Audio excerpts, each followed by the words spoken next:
Olá a todos, boa tarde. Como sempre, espero que estejam muito bem. Esta é a minha atualização sobre a situação da linha de frente na guerra da Ucrânia para o dia 13 de abril do ano de 2025. E hoje há muita coisa a comentar. Mais uma vez, temos um grande número de avanços na zona de Donetsk, em um ponto que está se tornando cada vez mais relevante. Mas também, nas últimas horas, foram relatados avanços tanto na região de Kursk como também na região de Sumy. E o avanço em Kursk é bastante interessante, pois aponta para o início de uma nova batalha e é também o maior avanço que se viu recentemente naquela região. Depois disso, temos que falar de certas informações que chegam de Sumy, onde foi realizado um ataque que, lamentavelmente, deixou até o momento mais de 30 civis mortos.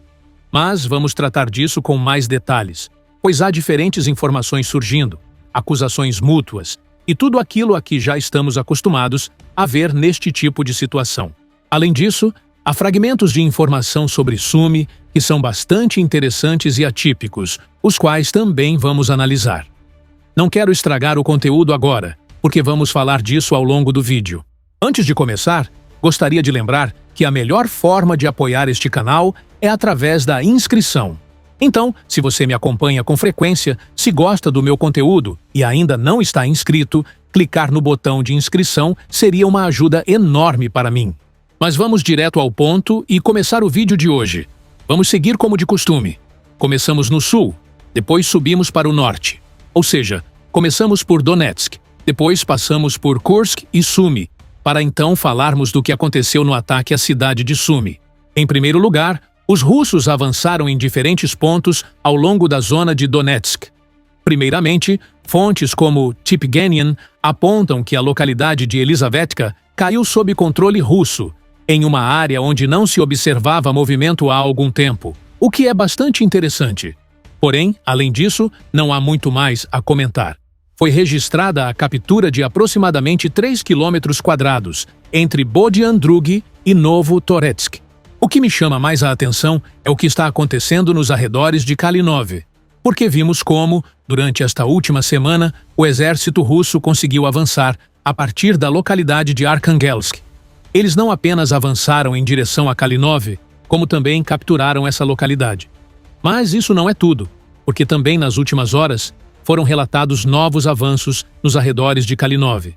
De acordo com fontes como Surya Maps, o exército russo conseguiu avançar algo entre 1 e 2 km² a oeste de Sinov, e também fechou diferentes posições entre Kalinov, Panteleimoniivka e Keramik, avançando vários km² e empurrando a linha de contato mais ao norte. Depois disso, fontes como o DF reportam que o exército russo voltou a avançar para o noroeste de Alexandropil, e com isso conseguiu capturar certas posições a oeste de Panteleimoniivka. No geral, estamos vendo como o exército russo efetivamente começou, ou melhor, já começou, operações ofensivas contundentes em todo este eixo da frente, onde não estamos vendo apenas ataques pontuais, mas sim capturas de localidades e avanços que vêm se mantendo ao longo do tempo.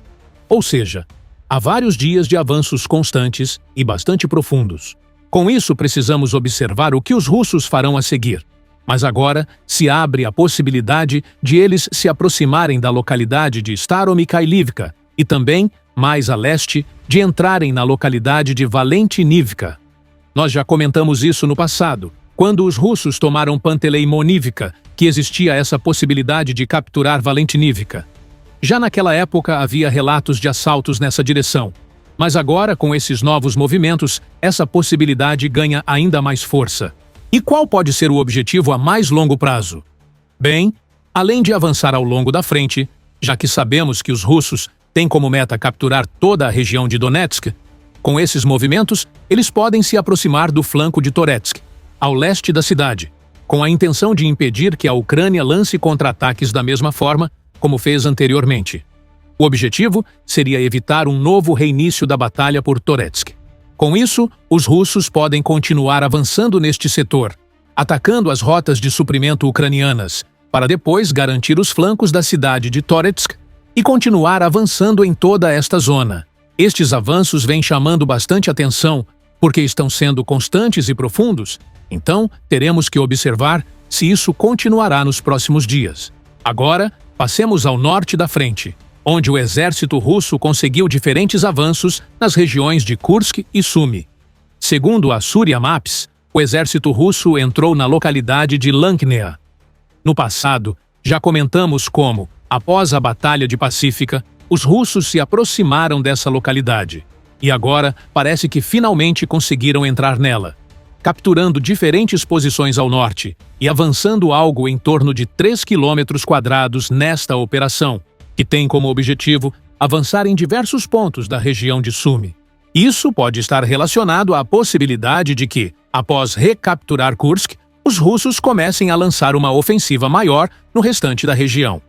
Estes avanços atuais seriam apenas movimentações preliminares para preparar essa operação. Pelo menos, é isso que algumas fontes estão dizendo. Teremos que ver se realmente isso acontece ou não. Junto a essas informações, há também um último avanço sendo reportado na região, também por parte da Surya Maps, que afirma que o exército russo conseguiu avançar além de Uevo e capturou uma quantidade considerável de território entre suas posições anteriores e o que agora está sob controle das forças ucranianas.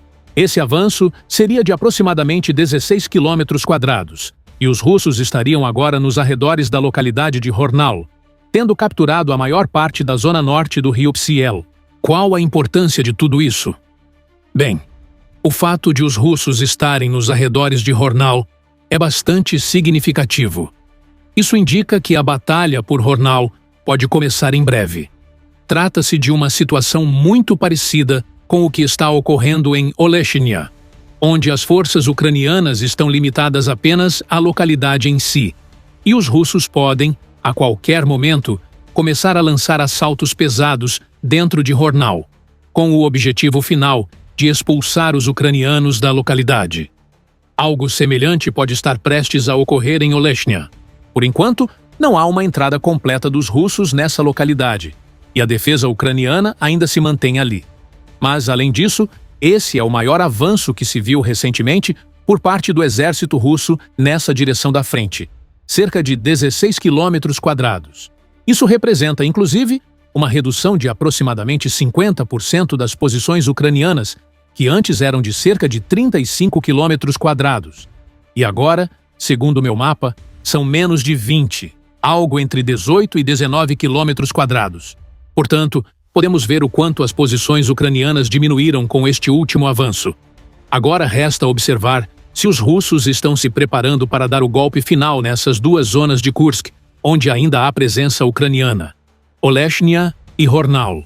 E como já comentamos, os russos estão nos arredores de ambas as localidades e podem iniciar os ataques a qualquer momento para finalmente expulsar os ucranianos desta região. Além disso, o que será interessante, pelo menos do meu ponto de vista, será observar o que acontecerá com Sumy. Como já comentamos, há diferentes autoridades ucranianas que falam sobre um possível ataque mais contundente contra Sumy. Várias fontes comentaram sobre isso. Mas, como já dissemos aqui, estamos vendo o exército russo lançar certos ataques em diferentes pontos da região de Sumy. E caso os russos decidam lançar uma ofensiva total sobre Sumy, provavelmente isso ocorrerá após a recaptura completa de Kursk. Isso não apenas pelo efeito moral, mas também porque seriam liberadas muitas tropas, e um novo eixo de avanço seria aberto em direção à região de Sumy. Mas, como dissemos várias vezes, isso ainda está por ser visto. Existem muitos rumores e especulações, mas será necessário esperar para ver o que realmente acontece quando os russos terminarem a recaptura de Kursk, o que parece estar cada vez mais próximo. Esse marco tem demorado um pouco mais do que o esperado, especialmente quando consideramos o ritmo de avanço que o exército russo apresentava anteriormente na região de Kursk.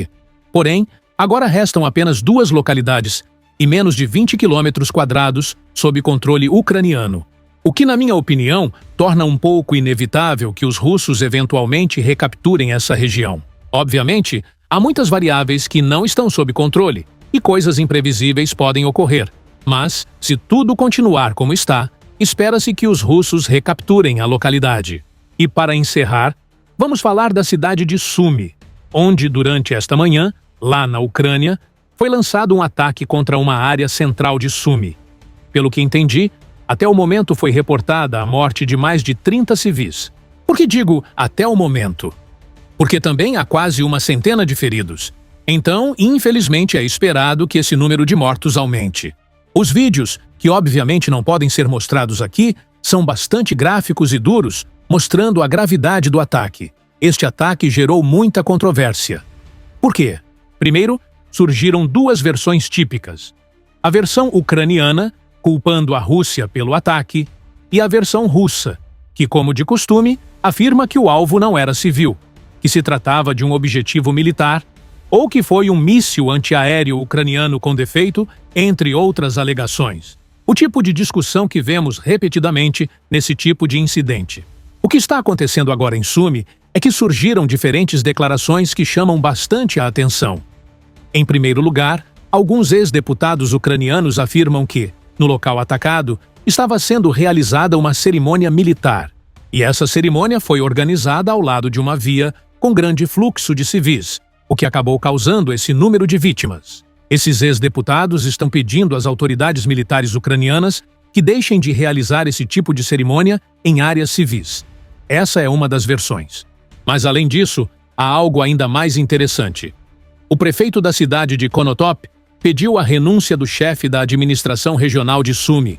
Ele afirmou que, se o administrador não renunciasse e não pedisse desculpas à população até determinado horário, creio que às 6 da tarde, horário da Ucrânia, ele mesmo, o prefeito, revelaria toda a verdade sobre o que aconteceu.